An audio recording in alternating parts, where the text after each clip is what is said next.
అంటే నువ్వు కావాలని తీస్తూ భరణి గారు నేను చేస్తారని చెప్పేసి అంటుంది. సో ఏది తప్పు, ఏది ఎవరిది నిజం, ఎవరిది దివ్యాదే నిజం, తనుజాదే తప్పు మాట్లాడతాం.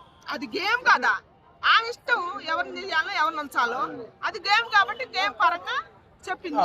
తనుజ గారు కూడా అదే చెప్పుద్ది. అంటే ఇప్పుడు ఇమానుయల్ ఆల్రెడీ దివ్యాకి ముందే లాస్ట్ వీకే కెప్టెన్ అయ్యి తర్వాత దివ్య అయింది.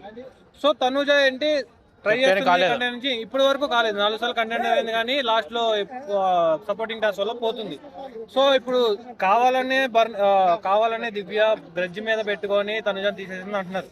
కాదు, నాకు అట్ట అనిపించలేదు. కావాలని తీసేసినట్టు కాదు, ఆమె నుంచినా కూడా కెప్టెన్ కాలేదు. ఎందుకంటే ఆమె ఇది కాబట్టి, ఆమె గేమ్ ఆడలేదు. ఆమెకి ఎవరు సపోర్ట్ లేకుండా అసలు ఆమె వల్లే కాదు.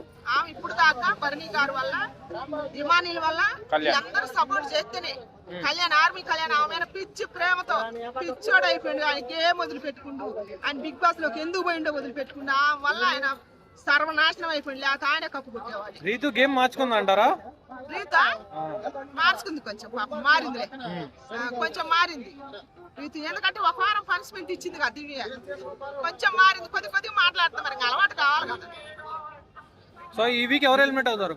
ఈ వీక్ రామురాజుడు అయితేనే అనుకుంటున్నాయని, రామురాజుడు అయితేనని నేను అనుకుంటాను. ఎందుకంటే ఆయన కట్ట అసలు ఉండబుద్ధి కావట్లేదేమో మరి గేమ్ విషయంలోనైనా.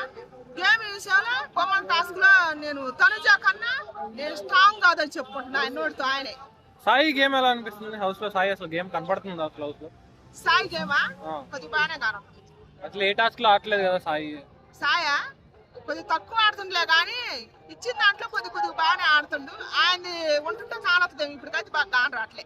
సో రెబల్ టాస్క్ లో దివ్య కళ్యాణ్ తీసేసింది కదా, ఎందుకని అంటే తను ఆడకూడదు నేనే గేమ్ ఆడాలన్నట్టు తీసేసిందంటే అంటున్నారు. ఏం కాదు, ఇది గేమ్ కాబట్టి వాళ్ళకి ఎవరు అనిపిస్తారో వాళ్ళని తీసేస్తారు. గేమ్ పరంగా కళ్యాణ్ ఉన్నా కూడా ఒకవేళ దివ్యం తీయాలనుకుంటే తీసేస్తాడు. అది గేమ్ పరంగా ఆలోచించాలి అంతే. సో టాప్ 5 ఎవరు? టాప్ 5 ఇమానియలే. టాప్ 5 లోనే కప్పు కొట్టేది. 5 లో 5 పేర్లు చెప్పాలి కదా. అవును, 5 చెప్పండి. ఇమానియల్ గారు, మరి సుమన్ శెట్టి గారు, మన తనుజ, మళ్ళా డిమాన్ పవన్. సో మొన్న డిమాన్ పవన్ ఎలా ఆడాడు టాస్క్ లో? గట్టిగా ఆడాడు కదా.